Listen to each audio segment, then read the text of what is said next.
What's up and welcome to My Point of View. I am your fat and opinionated host, and we have several huge updates in the Bryan Kohberger case. But the one thing everyone is losing their minds about right now is the fact that Bethany Funke got called on to testify. Now, in future videos, we will dive into the details about why and how all of this stuff is going on. But first, I gotta go on a little rant because it's mind-boggling to me that people are all surprised, like, oh my God, they're calling on Bethany Funke to testify? How could they? Now, don't get me wrong. I didn't expect to see this in a preliminary hearing, but if you thought for 1 second that Dylan or Bethany were just going to walk away and never have to say anything about the fact that they were in the same house as 4 people who got murdered? Are you crazy? Did you think for 1 second, honestly, that these people weren't going to have to tell their story? Did you really think that they weren't going to have to testify? Use your brain, use your common sense. And this is what I've been telling people for months. And everyone was getting mad at me, painting me out to be a bad person, a villain, an enemy, all because I pointed out that it doesn't matter. If you want to protect Dylan, we have to protect Dylan from questions. It doesn't matter how you feel about that, because at the end of the day, she's going to have to talk. Okay? She's going to have to testify. You're in a home where 4 people got murdered, and you watched the person walk out the house after doing it. Of course you're going to testify. And yeah, if you're someone that was sleeping downstairs in the basement and didn't hear 4 people get murdered in your house, you're going to have to testify as well. That is common sense. But you all, and when I say you all, I don't mean everyone watching this video, but a lot of people who have been following this case have been misled. And you've been misled by the fake victims. The people who come into true crime and the only reason they want to talk about it is because they want to, spread the victim narrative. And they want to be surrounded by other victims so they can all bond over their victimhood. And then they want to make you a bad person if you point out that, hey, why didn't Dylan call 911? Do you think for 1 second that Bryan's lawyer isn't going to ask why Dylan didn't call 911? Of course she is. So everyone's going crazy because everyone has been misled into thinking that this is a playground or something and not a criminal case, not a murder case, a murder trial coming up. This is not a playground. People are not here to hold your hands and feed you sugar plums in a field full of roses. So all of these people who are like, how dare you question Dylan? How dare you say this? They've all been feeding you a false reality. And the bad part is a lot of them already knew that we were going to come to this point. So now they're going to pretend like, oh my God, let's clutch our pearls and let's play victim. Let's all demand that Bethany Funke doesn't have to talk. Let's demand that Dylan doesn't have to talk. That's not how this stuff works. It was never, ever, ever going to work that way. So if you've been led to believe that these people aren't going to have to say anything, then you have been misled. And I've watched a lot of these people mislead you all. They spread the victim narrative. That's the only reason why they're so into true crime. Because they want to spread the victim narrative. They want you all to be helpless victims that are all afraid, woe is me, look at all my problems, oh my God, instead of you being an independent person, capable of independent thought and independently living on your own without blaming everything and everyone else for your problems. They want to cry, they want to get emotional and sensitive, when in reality, they're misleading you about the reality of this situation. These true crime cases are not about your emotions, and they are not about your feelings. In fact, your emotions and your feelings mean nothing when it comes to the facts. There was never going to be a reality where Bethany Funke and Dylan Mortensen walked away without having to answer questions about what went down in that house as they were there.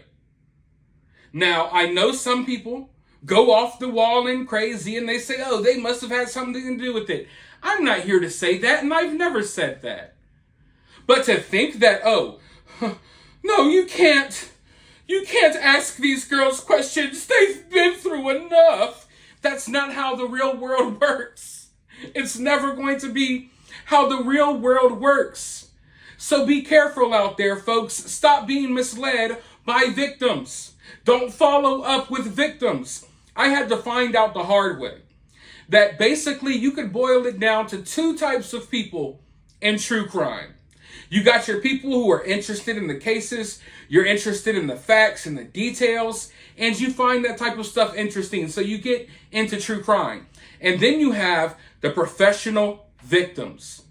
All they want to do is cry and whine about stuff all day. They'll make little photos attaching angel wings to strangers they don't even know. And they want to play this victim. And they want to call out people for, oh, you're not handling this case fragilely enough. You should think about this person's feelings or that person's feelings. In reality, these people who project like that, usually they're garbage people. But at the end of the day, like I said, these are people with victim mentalities.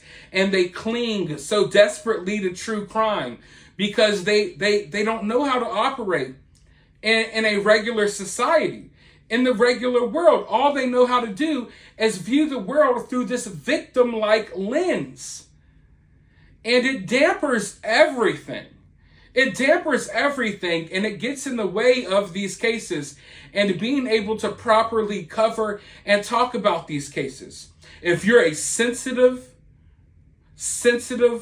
social justice warrior that can't handle facts and reality, then true crime is not for you.